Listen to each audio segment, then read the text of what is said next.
আসসালামু আলাইকুম।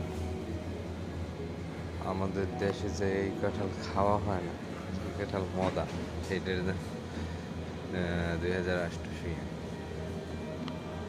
মজার কাঁঠাল। এই হলো ৪,০০০, এই কাঁঠাল ৫,০০০, ৭০০।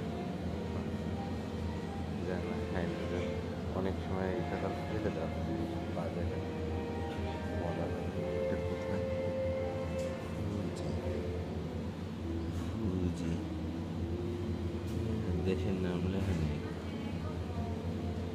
ও, ফুজি, দেশের নাম ফুজি। ফুজি থেকে আসছে। আর এটা হলো ডোরিয়ান। এটা এটা এরকম ডোরিয়ান। এটা মালয়েশিয়ার বেশি, এটা ভিয়েতনামের। এটা অনেক দুর্গন্ধ যদিও এইসব ফল না, এরা ইন্দোনেশিয়ান ফল।